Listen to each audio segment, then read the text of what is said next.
Covering Dunkirk, Fredonia, and all of northern Chautauqua County, this is WCVF 88.9 FM, The Voice.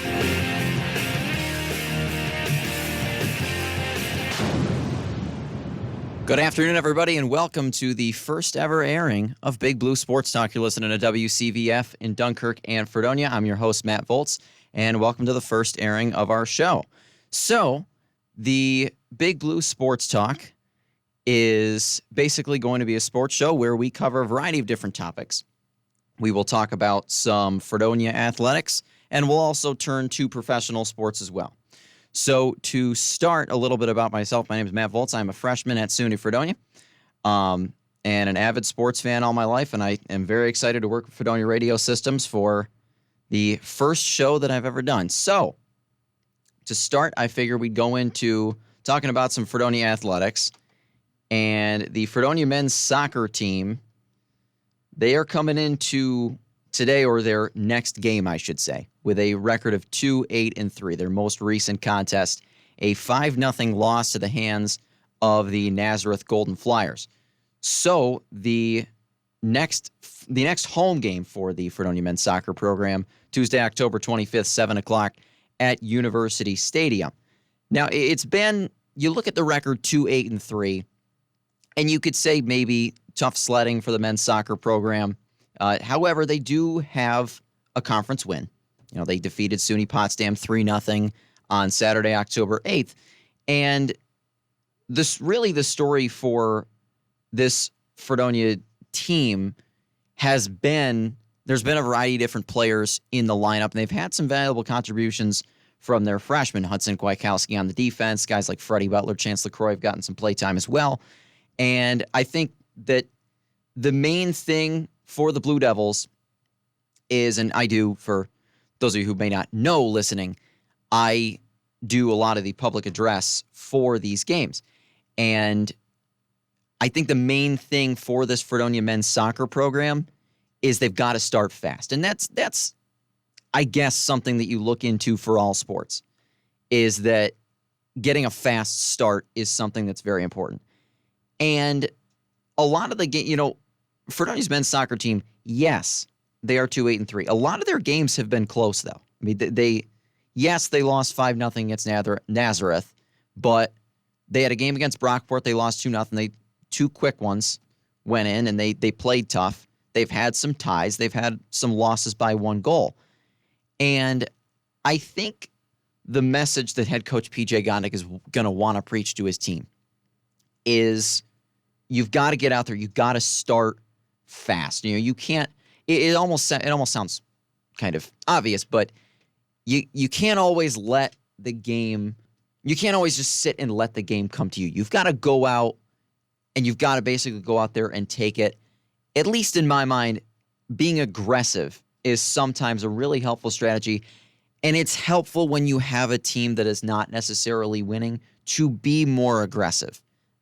That can sometimes help. So 2-8-3, next home contest coming up on October 25th against Alfred. And that's the last game before they go into the SUNYAC playoffs. So definitely some big games to watch. Their next contest is this Saturday.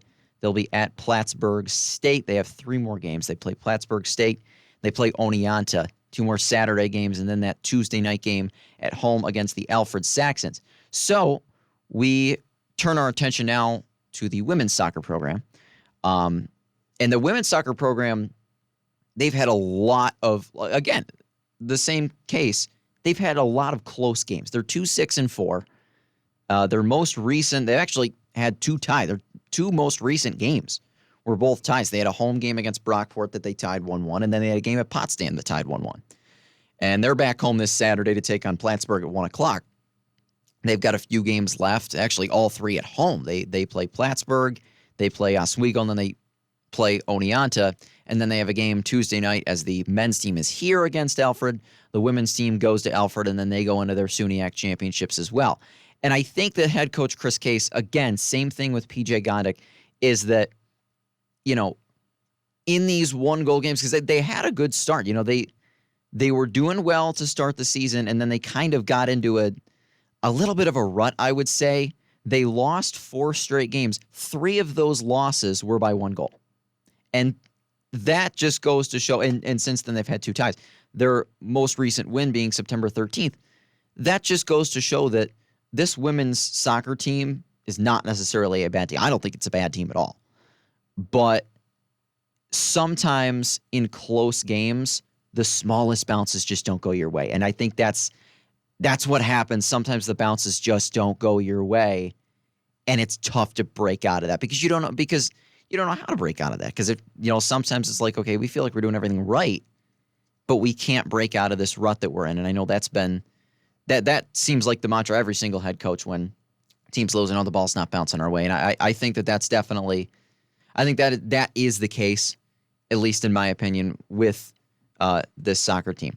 So the other sports going on, women's tennis is going on right now.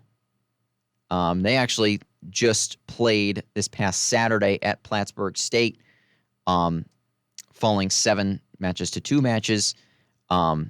And unfortunately, the women's tennis team is 0-12, which is tough. But they've had, again, they have gotten contributions from some really, really impactful players. That some of their doubles players have really come through. And I played tennis for years, so I somewhat know the sport. I was always kind of the victim of the close game not going my way as well. It would be, a nail biter and it just unable to finish it off. But they had some good contributions, especially I'm just looking right here. They played Penn State Barron back on September 23rd, and they got beat 6 matches to 3. But again, they won 3. Bella Surma won 6-3, 6-1 as their number 2 singles. Caitlin Snyder is their 3rd singles, took it into 3 sets, and then won 10-6 in the 3rd set. And then their number 6 singles, Sierra Allen, won 6-2, 6-3, which if anybody doesn't know how the scoring of tennis works, I'll try and explain it. So how you score tennis is basically you have in a game, it is scored 0, 15, 30, 40, and then the win. And you have to win by 2. So if you're tied at 40, you go to deuce, and then if you get a point, you get an advantage. If you win when you have the advantage, you win that game. A set is basically the first to 6 games wins a set. You have to win by 2.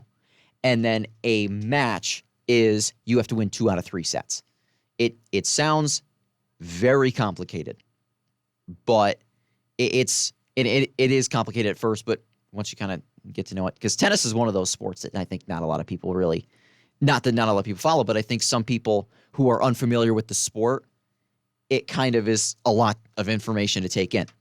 So that's what's going on with women's tennis. A couple other teams in action. Cross country, which is very near and dear to my heart. I ran cross country for 6 years in high school. The women's cross country team is facing off against Rowan University in Glassboro, New Jersey on October 14th, which is this Friday, so good luck to them. SUNYAC Championships taking place in Oswego on October 28th.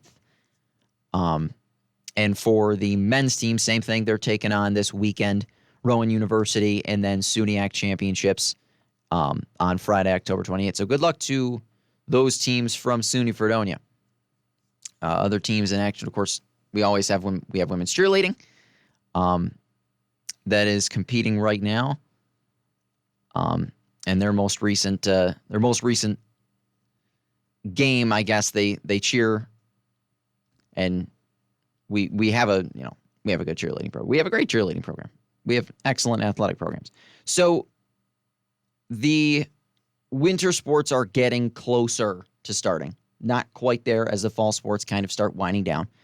The winter sports are getting there, and of course, men's ice hockey, always a big deal at SUNY Fredonia. And the first game, we actually have a scrimmage coming up next week, 6 days from tonight. Tuesday night, October 18th, 7 o'clock.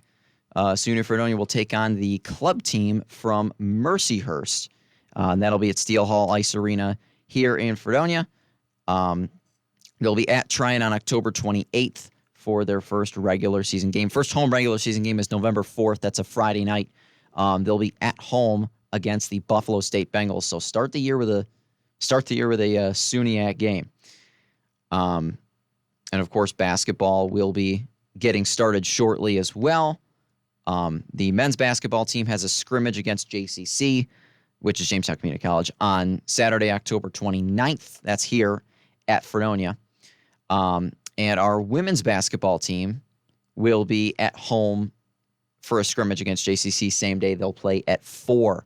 And that'll be in Dodds Hall is where the women's game will be at 4 o'clock.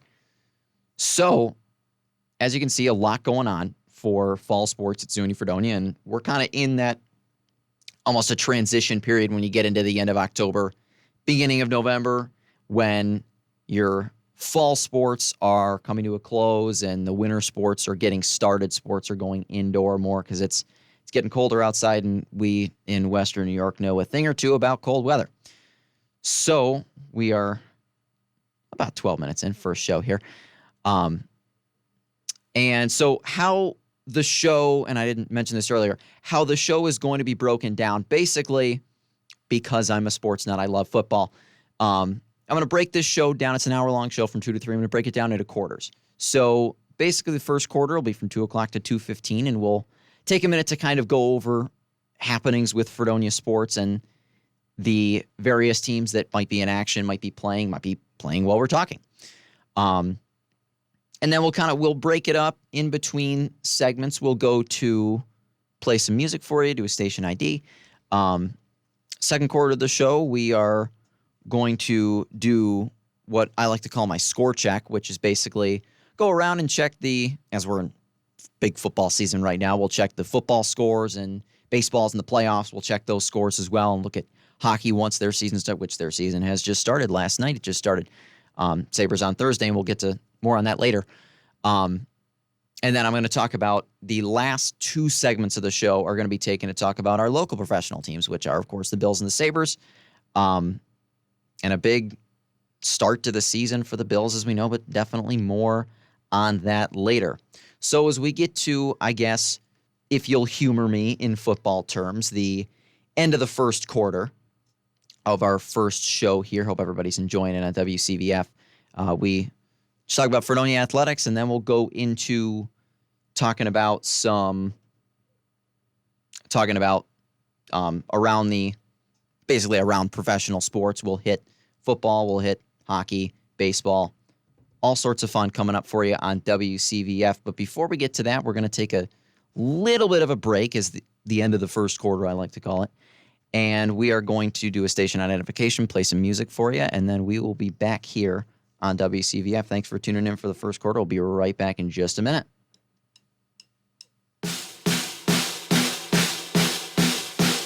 Box of lemons, and I told myself I'm losing again. Been a long time coming, I'm drowning and I'm feeling within. Look around here, you know you're not my friend.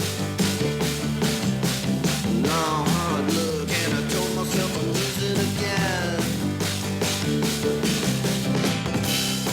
And I showed her the way. And what more could I say?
try to get away.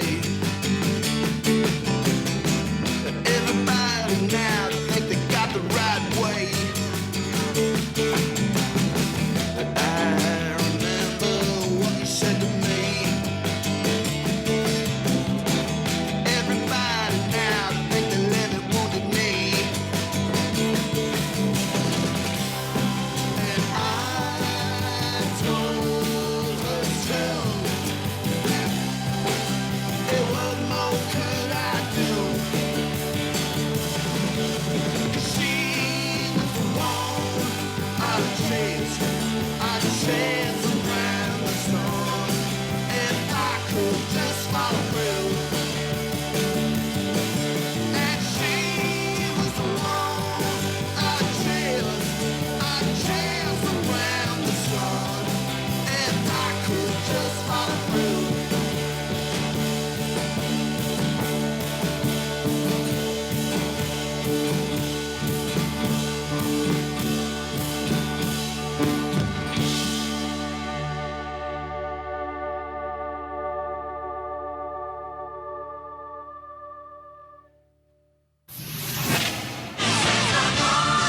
And this is WCVF, the campus and community voice of Freedom.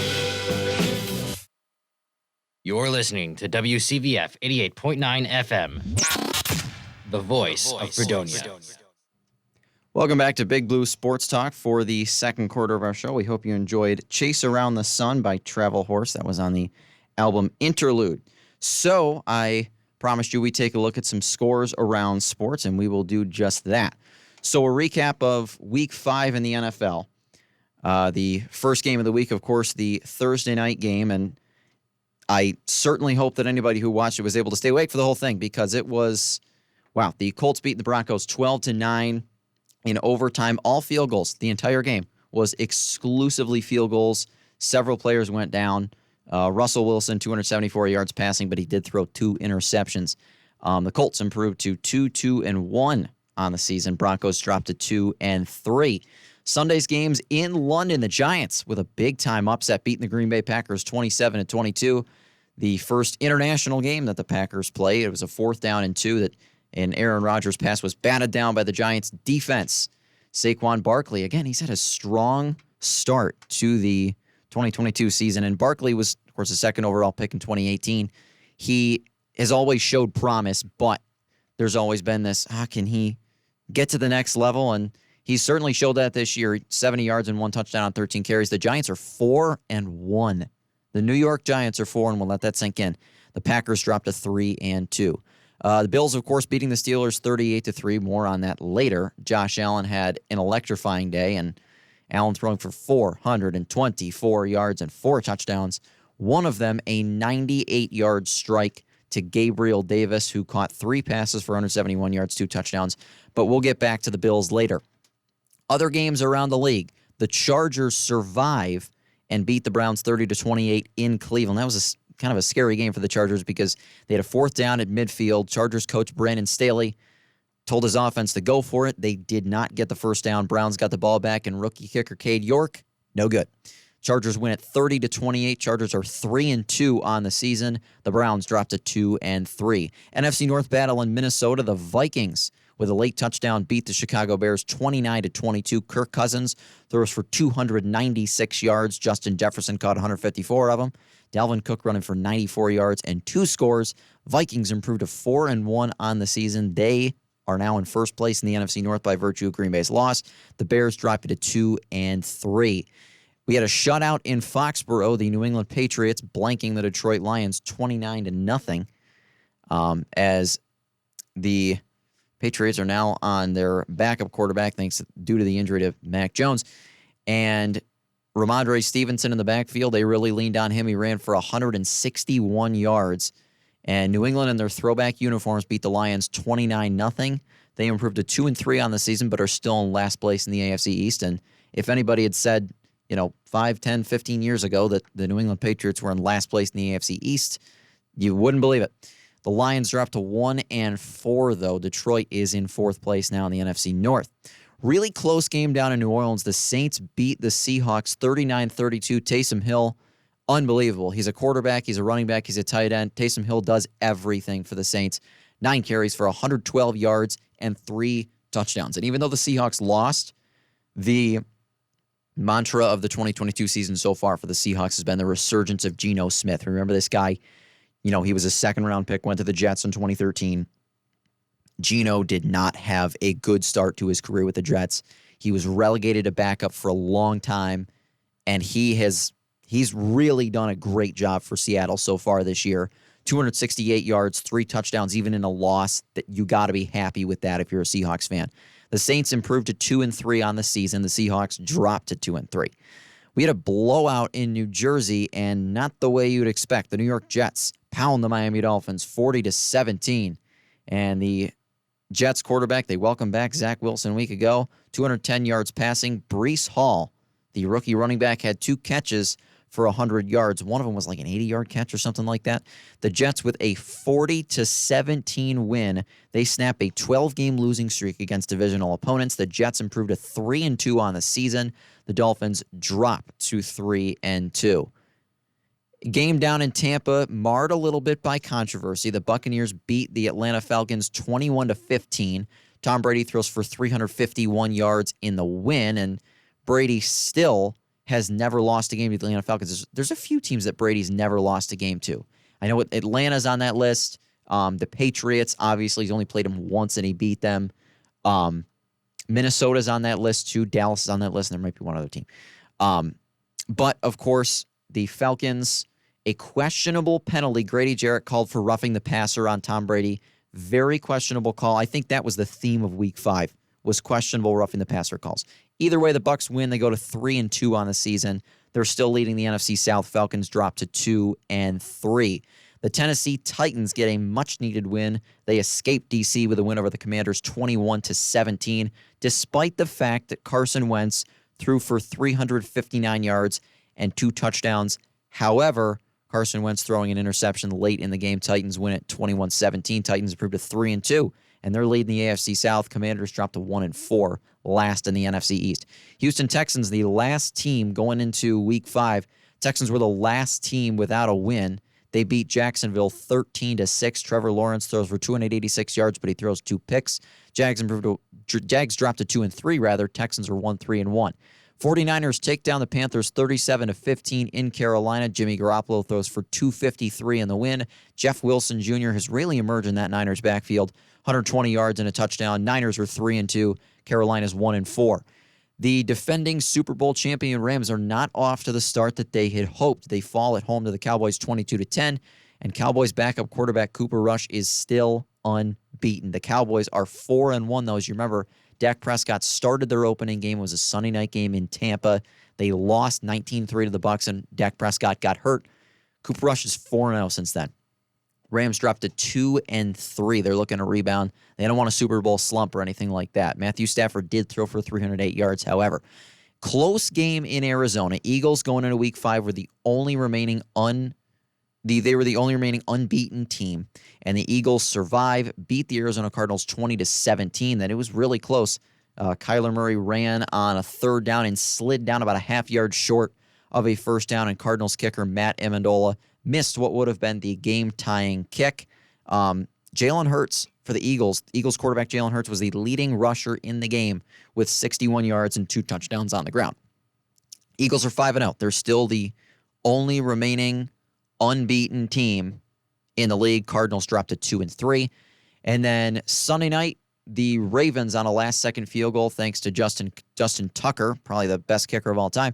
They beat the Cincinnati Bengals 19-17 and avoid another blown home lead. They were up by, I think, like 10 points in this game. And, of course, the Ravens have struggled with holding on to leads at home. We saw Week 2 against Miami, they had a 28-point lead. They didn't win it. Week 4 against Buffalo, they had a 20-3 lead. They didn't win it. The Ravens come back to win this one, though. They go to 3-2 on the season. Bengals drop to 2-3. Again, the Super Bowl teams from last year not off to ideal starts. And then the Monday night game, the Kansas City Chiefs come back and beat the Las Vegas Raiders 30-29. Chiefs tight end Travis Kelce with 4 touchdown catches. The Chiefs are 4-1 on the season. Raiders drop to 1-4. And we'll look at the, of course, baseball playoffs as we kind of shift our focus there. The baseball playoffs are underway, and the start of the division series as the wild card series wrapped up this past weekend. The division series got started last night. Game 1 of the NLDS in Atlanta. The Philadelphia Phillies with a big game, beating the Atlanta Braves 7-6. Phillies out-hit the Braves 12-9 in that game. The Astros, a 3-run walk-off home run off the bat of Yordan Alvarez. Houston beats the Mariners 8-7 despite being out-hit 13-11. The Astros take game 1. The Yankees beat the Cleveland Guardians 4-1 in game 1. Harrison Bader and Anthony Rizzo hit home runs for the Yanks. They beat Cleveland 4-1. The Guardians had 2 errors in that game as well. And at Dodger Stadium in Los Angeles, the Dodgers beating the San Diego Padres 5-3 in the first game of that series. So a couple series, not all are in action tonight. A few series are going into game 2 tonight. 4:35 on Fox, the Atlanta Braves hosting the Philadelphia Phillies for game 2 of their series. That taking place at Truist Park in Atlanta, Georgia. The Braves won 101 games this season, but they lost the first game, of course, the defending World Series champions. They're going to send out Kyle Wright on the mound tonight. Zach Wheeler will make his second start of the playoffs for the Phils. And then the second game, 8:37 on FS1 from Dodger Stadium in Los Angeles. The Dodgers hosting the San Diego Padres for game 2 of their series. Dodgers will send out future Hall of Fame left-hander Clayton Kershaw. The Padres will send Yu Darvish to the mound. So San Diego and Atlanta hoping to tie up their series. Thursday night is when the ALDS will be back in action as the Astros hosting the Seattle Mariners at 3:37 Thursday afternoon on TBS. Luis Castillo getting the start for the Mariners, Framber Valdez for Houston. And then 7:37 on TBS. This is tomorrow night. The Yankees hosting the Guardians, game 2 of the ALDS. Shane Bieber will go for Cleveland. The left-hander Nestor Cortez will get the start for the Yankees. We'll take a look at next week's NFL games. We'll kind of pivot there. We go to recap and then kind of a look ahead. And then we'll have, I guess, if you want to call it halftime of our show, and we'll play some more music for you.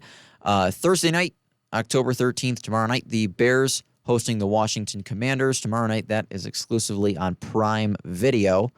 And then Sunday's games, we've got an NFC battle as the Atlanta Falcons hosting the San Francisco 49ers. Falcons looking to kind of get close and see if they can't draw even with the Tampa Bay Buccaneers this week. 1 o'clock on CBS, the Browns hosting the New England Patriots. Jacoby Brissett, in relief of the suspended Deshaun Watson, has played quite well for Cleveland. And they will take on the Patriots, who I assume will be without Mac Jones in that game as well. This could be an interesting one. 1 o'clock on Fox, Lambeau Field, the Green Bay Packers hosting the New York Jets. Both teams come in at 3-2. Green Bay, you know the story. Aaron Rodgers came back. He's unhappy, doesn't think that he has a super high caliber of receivers to throw to. And the Jets are that team that every year it seems like there's always teams that are not necessarily playoff teams, but they're spoiler teams. And they're teams that give playoff teams headaches. The Jets are in the direction where they could be that team. I'm looking at what could maybe be a potential upset. Could the Jets beat the Packers on Sunday? We'll find out. AFC South matchup as the Colts host the Jacksonville Jaguars. Both teams looking to get back on track. I know the Colts won last week, but still they overall are not off to the start that they would have hoped. Jacksonville looking to rebound from their loss last week as well. Colts are 2-point favorites in that game. Dolphins hosting the Vikings. That could be a good one. Vikings are 3.5-point favorites going into that game. Dolphins are going to start Skylar Thompson in that game I saw earlier today. Skylar Thompson is Miami's third-string quarterback now that both Tua Tagovailoa and Teddy Bridgewater have gone down with injuries. This could be a good one down in New Orleans, 1 o'clock. The New Orleans Saints hosting the Cincinnati Bengals. Bengals favored by 1.5 in that one, and Cincinnati will look to stop the skid as they lost last week. New York Giants at 4-1. They got a tough matchup at home against the Baltimore Ravens. Ravens go into this game as 5-point favorites. The Pittsburgh Steelers looking to get back on track. They've lost 4 in a row. They're hosting Tom Brady and the Tampa Bay Buccaneers. The Bucs are 8-point favorites in that game. Then we get into the 4 o'clock games. The Los Angeles Rams hosting the Carolina Panthers. Rams are 10.5-point favorites for that game as they'll look to really get back on track. The Panthers playing their first game following the firing of head coach Matt Rule this week. The Seattle Seahawks hosting the Arizona Cardinals. Cardinals 3-point favorites. 4:25 on CBS, the game of the week, and we're going to hit this later. The Buffalo Bills going out to Kansas City to take on the Chiefs in a playoff rematch from not only last year, but the year before that as well. Buffalo opens up as a 3-point favorite in that game. That is the first time ever that Patrick Mahomes has been an underdog at home.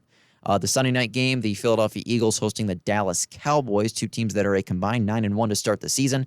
That Sunday night on NBC, Eagles open as 6-point favorites as the Cowboys.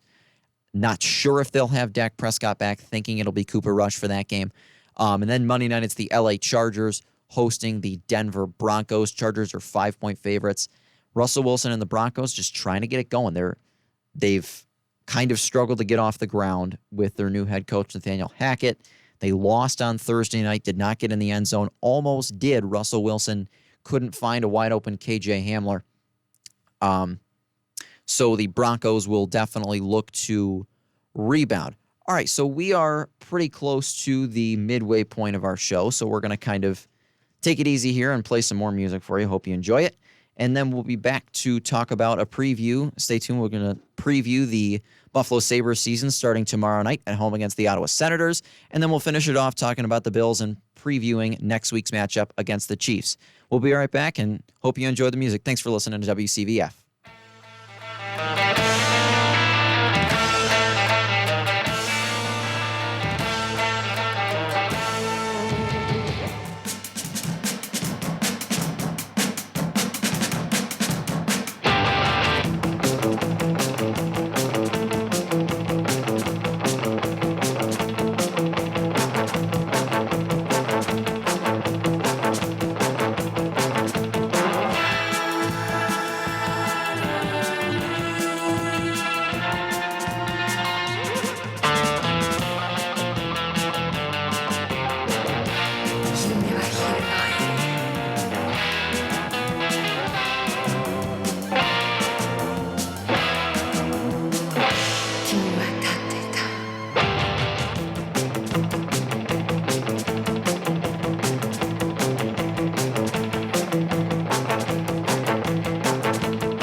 Et même si un jour je vais trop loin, j'essaie de préparer à ne jamais revenir.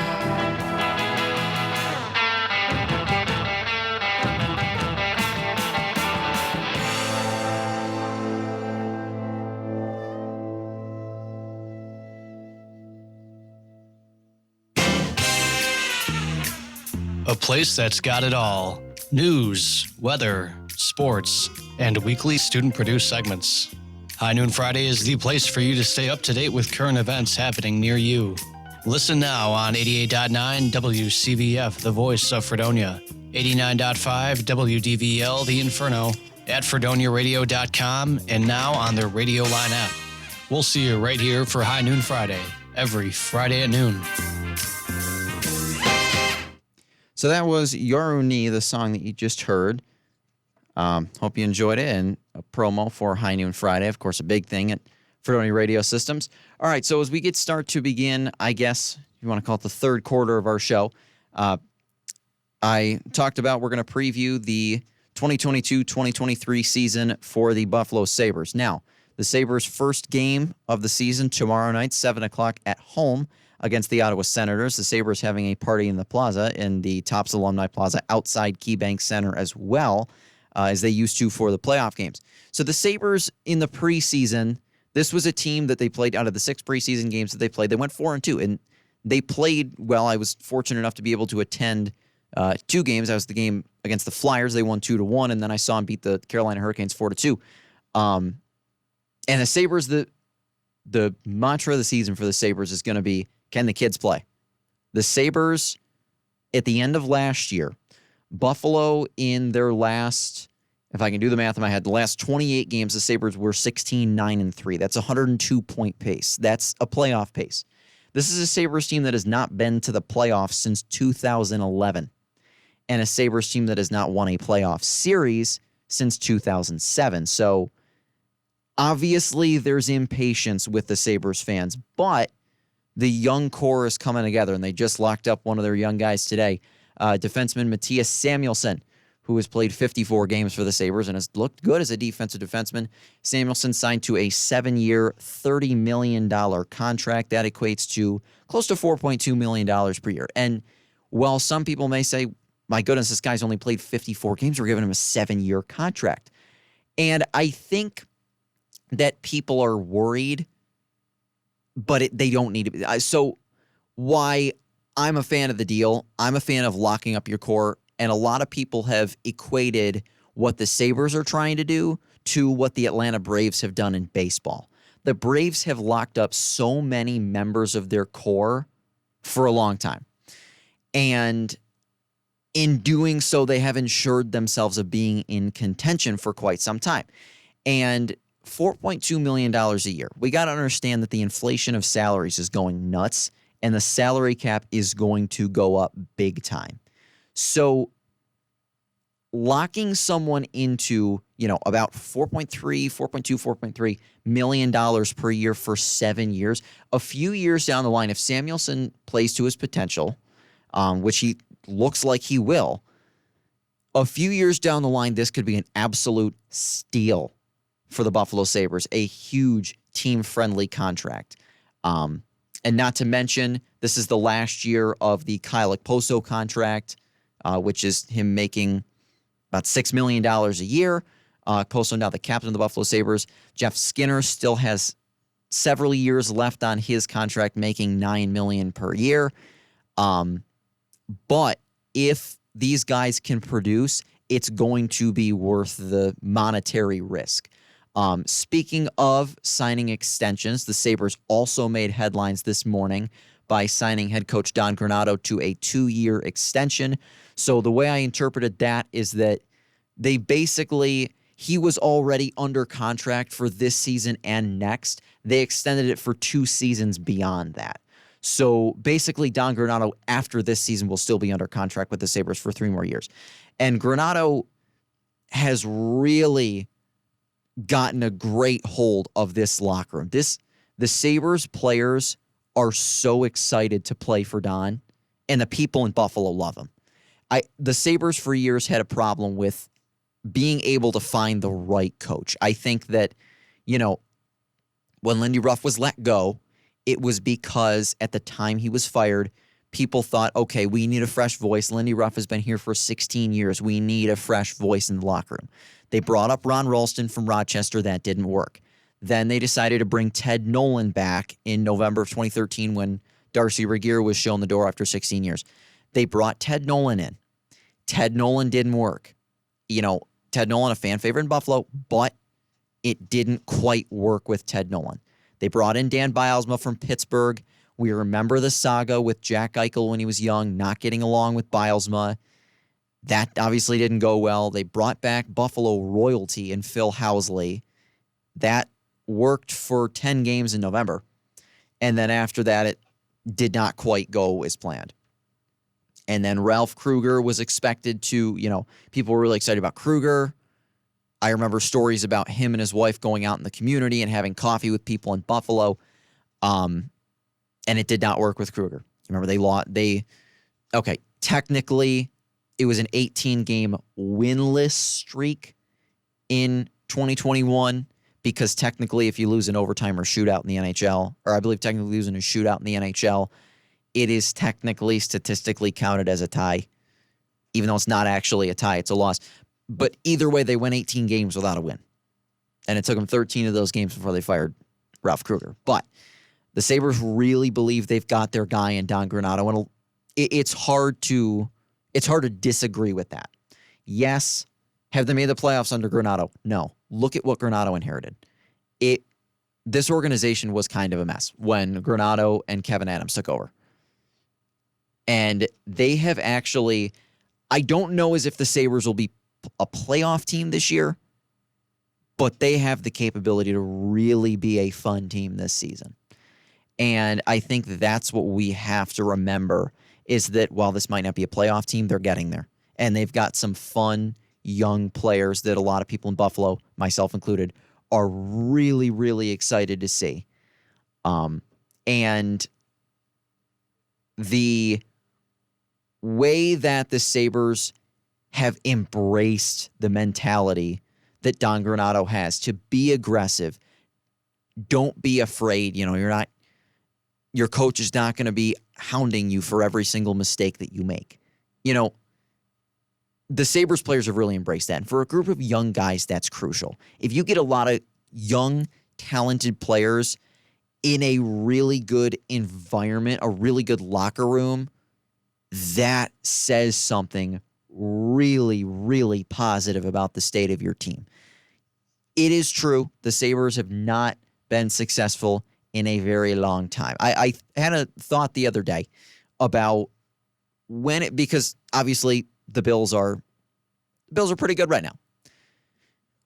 When is the last time the Bills and Sabres have been good at the same time? Because I was thinking that for a year, I can remember for years, it was always when the Bills would be struggling. I'm talking about like the Trent Edwards, you know, the Dick Duran years, or even the, you know, Chan Gailey, Ryan Fitzpatrick seasons, whenever. Of course, we love Fitzpatrick now, but back then it was, well, thank goodness we have the Sabres because I don't know what we would do if we had two teams that were not playing very well. I mean, this was a time when the Sabres were a consistent playoff team and the Bills were a, you know, consistent bottom dweller. And then it kind of flipped, you know, they were both not very good for a few years. And now the Bills are really good and the Sabres hit a wall. So when is the last time both teams are really good? So the last time that both the Bills and Sabres made the playoffs in the same calendar year was 2000. The last time that both teams advanced past the first round of their respective playoffs in the same year was, I believe, 1993. Either way, the last time the Bills and Sabres both made the playoffs in the same year, Bill Clinton was the president of the United States, and Friends was still on the air. It's been a while. People in Buffalo are itching for both teams to be good at the same time. I mean, the Sabres the Sabres have not made, this last time the Sabres made the playoffs was 2011. It was a first-round exit, 7-game series to the Philadelphia Flyers. And I think a lot of people after that season thought, it's a tough loss, but we'll be back next year. Because in Buffalo, that was the expectation of the Sabres, was that, we're going to be back next year. And then it didn't happen. And it just, every time it seemed like it was getting better, it didn't. Like when, for example, when Jack Eichel was drafted in 2015, we all thought, here you go. We got Jack Eichel. Now we've traded for Ryan O'Reilly. We've got our goalie and Robin Lehner. This is going to be awesome. We're going to rock and roll. We've got Dan Bilesma, who's won a Stanley Cup. We're going to roll in Buffalo. 2016, we just signed Kyle Okposo. We're going to be great. And then it didn't happen. And then you remember they got Rasmus Dahlin and the excitement about that, and they started hot in 2018-19. You remember they won 10 straight games in November. The thing I will never forget is that 10th win. It was an overtime win in Buffalo against the San Jose Sharks. I remember watching that game as a 14-year-old, and when Jeff Skinner scored the overtime, because that was Jeff Skinner's first season in Buffalo. That was the year he scored 40 goals. When Skinner scored the overtime winning goal, that building erupted with noise. The fans went nuts. That is still the loudest I have heard that building since I was a kid. I mean, I don't really even remember watching the Sabres in the playoffs, but that entire game felt like a playoff atmosphere. And when they won that game, it was like, here we go. Because that was Phil Housley's first year as coach as well. It was like, here we go. We're gonna make the playoffs. And of course, it didn't happen. It always seemed like there was hope, and then it would fall apart. And then there was hope, and then it would fall apart. Now, a lot of Sabres fans are like, I don't want to get my hopes up again if it's gonna fall apart. But I think that this is built on an entirely different foundation than those teams were. This team embraces the youth that they have. And these guys are, and I don't know if this is different from previous teams, but I think that the reason why the Sabres, in my opinion, will be successful is because they're learning to play together. They're not, and it sounds weird, but they're not learning to play on their own. They're not, becoming good players. And that's another important thing. To me, it seems like they're not just focused on becoming good players. They're focused on becoming good teammates and good people. And I think that can take a team so far. And I think that the Sabres, I could really see the Sabres as how I was talking, if anybody caught the beginning of the show, I was talking about the Jets, a team that I don't think the New York Jets for football. I don't know as if the Jets will make the playoffs, but they could be a team that could be very pesky, and they could give good teams headaches. I think the Sabres could do a lot of that as well. I think the Sabres could really give some of your top teams some big-time headaches, and they're going to have to survive in the division. I mean, they're in the Atlantic Division, which is, for my money, the best division in hockey. You've got the Tampa Bay Lightning, a team that's gone to the Stanley Cup Finals 3 years in a row, won it twice. You've got the Toronto Maple Leafs, even though they can't get past the first round of the playoffs. You've got the Florida Panthers, Boston Bruins. You've got a rising Ottawa Senators team as well, who we'll see tomorrow night. So the Sabres are going to have to embrace that mentality of no one thinks we stand a chance. That when a team is together as a cohesive unit and they all believe they don't think we stand a chance, that's an incredible thing for your team. All right, so before I go any further, we always have on WCVF, we read grapevine announcements, which are just announcements of things going on. So on October 15th, 2022 at 3 p.m. in Thompson Hall, W101, join the Office Alumni of Affairs as Joey Molland of Apple Records' Badfinger performs at SUNY Fredonia. One of the first artists taken under the Beatles' wing, Badfinger had their initial hit with their Paul McCartney-penned Come and Get It. With McCartney's kickstart, the blossoming band thrived in an early 70s hit run, followed with No Matter What, Day After Day, and Baby Blue. The group had a resurgence in popularity in 2013 after Baby Blue was featured in the Breaking Bad series finale. I never saw Breaking Bad, but I heard it was really good. Outside of these massive commercial successes, Molland also contributed guitar work to George Harrison's biggest hit, My Sweet Lord, and was a session player for John Lennon's classic album, Imagine. Molland's next stop, SUNY Fredonia. Enkindled by over 50 years of industry credibility, it will be an experience of a lifetime witnessing Molland's excellent musical ability. This event is being put on by the Alumni Affairs Office in conjunction with Hail Fredonia Records promotion. So Joey Molland at Thompson Hall 101. And that I always loved some of that Beatles music. Some of the Imagine is like one of my favorite songs of all time. So before we continue, we're going to play a little bit more music for you, then we're going to wrap up the show. Hope you enjoy some music.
On the air at 88.9 WCVF.